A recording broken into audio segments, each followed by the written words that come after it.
Je m'appelle Pascal Hudon, je suis propriétaire de la boucherie Pascal Le Boucher dans le quartier Villeray à Montréal.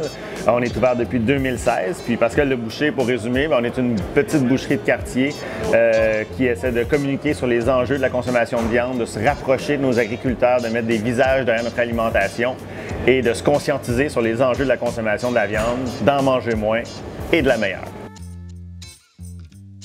Mon père a une boucherie depuis pratiquement ma jeune enfance, donc j'ai évolué dans la boucherie familiale, toujours en cherchant qui j'étais, quel type de métier je voulais faire. Donc j'ai évolué là-dedans, dans la bonne bouffe, dans les produits carnés.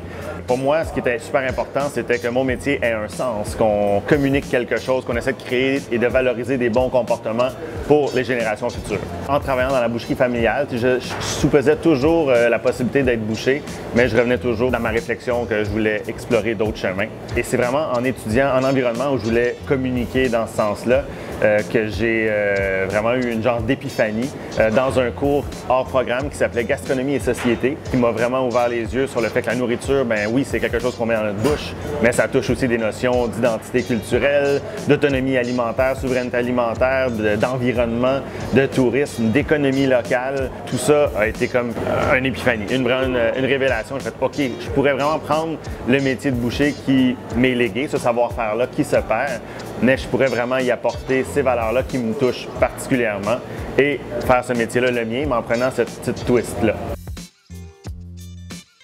Ce qui rend Pascal Le Boucher particulier, c'est qu'on travaille directement avec des petits agriculteurs. Il n'y a vraiment aucun intermédiaire, donc le lien, la proximité est là, la communication est constante. Donc nous, on veut des animaux qui sont de race rustique autant que possible, qui sont adaptés à notre climat, même à notre hiver, qui autant que possible participent à un équilibre sur une ferme, qui vont participer, exemple, à la fertilisation ou au travail de la terre pour une production maraîchère ou juste à capter du carbone par leurs actions de ruminer, d'avoir une rotation de pâturage. Et on veut une alimentation en fonction des réels besoins génétiques de l'animal également. Donc ça, c'est vraiment quelque chose de particulier. Et ce qui fait qu'on va travailler la carcasse entière. On va avoir, exemple, 2 bœufs à valoriser dans cette semaine-ci. On va avoir une dizaine de porcs à valoriser. Mais c'est ça qu'on a à vendre. Donc on va avoir 4 filets mignons de bœuf uniquement, on va avoir 4 morceaux de bavette. On va avoir une vingtaine de longes de porc à offrir. C'est ça qu'on a à offrir. On est limité à ça. On ne va jamais déroger de la ligne directrice de l'entreprise pour avoir assez d'un muscle que tout le monde veut. Je ramène toujours l'histoire de la bavette. Tout le monde veut de la bavette. C'est un muscle qui est savoureux, qui est un peu plus abordable, qui a du caractère, qui a un peu de marche et ça rend les gens confiants. Que j'ai de la bavette, je sais à quoi m'attendre. Mais on a seulement 4-5 kilos de bavette dans un bœuf. Donc nous, c'est d'encourager les gens aussi à être conscients de notre démarche et que et ça plaît à beaucoup de monde, mais si on veut aller dans cette direction-là, il faut que les clients revoient leur façon de consommer et qu'ils s'adaptent aux approvisionnements qu'on a cette semaine. Tu veux avoir un beefsteak à griller cette semaine, bon ben viens-t'en, on va trouver quelque chose pour toi. Présente, par exemple, tes attentes. Oui, tu voulais une bavette, OK, donc tu veux quelque chose qui a vraiment du caractère, un peu de marche. Je vais te diriger vers le persillé, je vais te diriger vers la hampe, je vais te diriger vers d'autres trucs en sachant c'est quoi tes attentes ou te faire des contre-propositions. Et ce qui fait aussi, c'est que oui, on a quand même un bel espace de travail, il n'y a rien de caché, les découpes se font ici, on voit toujours l'équipe travailler. Mais ce qui fait qu'on a toujours une petite vitrine seulement pour offrir les produits. Donc on invite les gens à venir s'inspirer de ce qu'il y a dans la vitrine. C'est là où on est rendu dans la valorisation de nos carcasses. Mais après ça, de discuter avec le boucher et on vous allez toujours repartir avec quelque chose qui va quand même être pas très loin de vos attentes de base. Nous, le défi quand on travaille la carcasse entière, c'est qu'il faut valoriser autant les pièces plus nobles que moins nobles, peu importe la saison. Donc, que ce soit l'été, pour que les pièces à mijoter sortent autant que les pièces à griller et vice-versa l'hiver, que les pièces à griller sortent autant que les pièces à mijoter alors que la demande est inversée. Donc, nous, ça devient un défi. Mais si on parle de pièces nobles et moins nobles, ça peut être les abats, ça peut être les pièces à griller, mais qui vont avoir un peu plus de marche, un peu plus de mastication à avoir. Manger, c'est pas un vide de sens. Manger la viande, c'est encore moins vide de sens.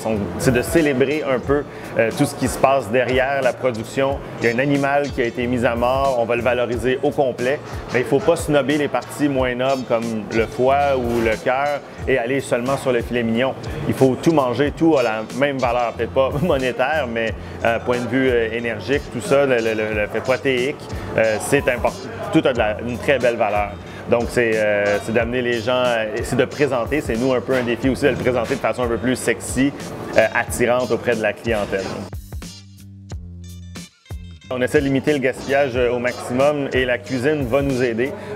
C'est pas notre créneau de faire des plats cuisinés. La cuisine, pour nous, c'est seulement une solution pour vraiment bien boucler la boucle. Si on a trop de viande hachée cette semaine-là, bon, ben, on peut faire des sandwichs avec un pain viande, exemple. C'est vraiment une façon de valoriser les pièces qui ont besoin d'un petit coup de pouce pour être valorisées en même temps que tout le reste. Après ça, on a différents produits en plus petite quantité d'épicerie, de fromage, mais local. Pour nous, c'est important de mettre de l'avant. C'est un peu notre mission qu'on veut mettre de l'avant. Qu'est-ce qu'on peut manger ici, au Québec, autour de nous? C'est pas de snobber tout ce qui est importation, tout ça, mais je crois que peu importe où on se retrouve sur la planète, il faut se réapproprier notre alimentation et manger frais. Et après ça, de voir aussi les produits d'importation, oui, c'est bien, mais de le voir aussi comme une petite douceur, une caresse, un petit luxe qu'on va s'offrir. Mais il faut que notre alimentation, en majorité, soit composée d'ingrédients locaux. Pascal Le Boucher, on est quand même chanceux. On a eu des belles reconnaissances depuis l'ouverture, que ce soit le défi aux entreprendre où on a gagné au niveau national comme nouveau commerce de détail du Québec. L'année passée, on a eu comme mention personnalité canadienne de l'alimentation de l'année par le mouvement Slow Food. Ça nous fait vraiment plaisir parce que le mouvement, ça rentre exactement dans ce qu'on veut mettre de l'avant, se rapprocher d'une alimentation vraie, qui a du sens à plus petite échelle. Et on a eu aussi une reconnaissance de la Chambre des commerces du Québec en termes de coup de cœur de l'année, en termes d'entreprise. Donc, c'est tous des beaux coups de pouce qui nous montrent qu'on va dans la bonne direction. Au Québec et même mondialement, on dirait qu'avec ce qui s'est passé avec la pandémie, on réalise qu'est-ce qui peut arriver si les frontières ferment. Comment qu'on peut pas avoir de rupture de stock en termes d'alimentation. Je crois qu'un peuple qui n'est pas capable de se nourrir soi-même, son avenir est sérieusement compromis. Donc, c'est un peu ce qui se passe présentement et j'ai l'impression que de plus en plus, au niveau des commerces, au niveau de la demande, donc de l'offre aussi, on va se diriger de plus en plus vers une production et une offre locale. On peut dire ici que la viande peut être un peu plus dispendieuse qu'on va retrouver dans d'autres boucheries, dans des supermarchés. Ça dépend toujours à quoi on le compare également. Mais si on le compare, exemple, à du biologique haut de gamme qu'on va trouver au supermarché, on est dans la même zone de prix.